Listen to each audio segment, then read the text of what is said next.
আমরা গতকাল আপনার একটা উঠান বৈঠকে দেখতে পেয়েছি যেখানে আপনি বলেছেন 250 শয্যা বিশিষ্ট একটা সরকারি হাসপাতাল আপনি করার জন্য আপনার একটা পরিকল্পনা রয়েছে। হুম, আমরা জানি আপনি একজন বেসরকারি হাসপাতালে শীর্ষস্থানীয় পদে রয়েছেন। জি।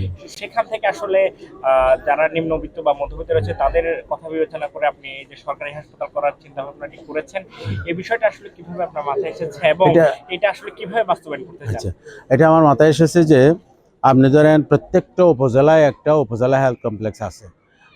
অনেক জায়গায় 100 বেড, 150 বেড, 200 বেড এরকম আছে। তাহলে বাকলিয়া তো একটা থানা। তাহলে এই থানাতেও তো একটা থানা হেলথ কমপ্লেক্স থাকা দরকার। সেদিক থেকেই এটা ওই মানে লিগ্যাল ডিমান্ড প্রত্যেকটা থানায় একটা করে থানা হেলথ কমপ্লেক্স যদি থাকে, কারণ উপজেলাগুলোতে ইউনিয়ন হেলথ সেন্টার, তারপরে হচ্ছে উপজেলা হেলথ সেন্টার। তাই ঠিক এখানেও যদি ওয়ার্ডে ওয়ার্ডে একটা প্রাইমারি হেলথ কেয়ার সেন্টার থাকে আর থানায় থানায় একটা যদি এই ধরনের হেলথ কমপ্লেক্স থাকে, তাহলে চট্টগ্রাম মেডিকেল কলেজ তো মানুষের সেবার লোড নিতে পারতেছে না।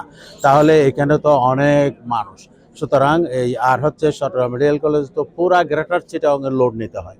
সেজন্য উপজেলা ভিত্তিক রেফারাল সিস্টেম, এদিক থেকেই আমাদের তো যুগোপযোগী স্বাস্থ্যনীতি নাই। তো এই স্বাস্থ্যনীতিটাকে ডেভেলপ করা এবং হেলথ স্ট্রাকচারের ভিতরে সংস্কার আনা, এবং প্রত্যেকটা ওয়ার্ডে যদি একটা প্রাইমারি হেলথ কেয়ার সেন্টার হয়, সেখানে সবাই তাদের এই যে প্রাইমারি চিকিৎসাটা, যেমন জ্বর, কাশি, সর্দি, ডায়রিয়া, মাইনর ইনজুরি এবং সার্কামসিশন, এই জিনিসগুলো তারা সেখানে সেরে ফেলতে পারবে। আর যদি থানা পর্যায়ে একটা করে সরকারি হাসপাতাল থাকে এবং এখানে বিশেষজ্ঞ চিকিৎসক এবং মেশিনারিজ থাকে, সমৃদ্ধ হয়, তাহলে মানুষ তাদের চিকিৎসাগুলা সেই সব থানায় থানায় থানায় থানায় যদি হয়ে যায়, তাহলে বড় হাসপাতালগুলো থেকে রেফারেল রোগীগুলো যাবে। এটা হচ্ছে স্বাস্থ্য বিভাগে সংস্কার করে আমাদের দোরগোড়ায় জনগণকে স্বাস্থ্য পৌঁছে দেওয়ার জন্য।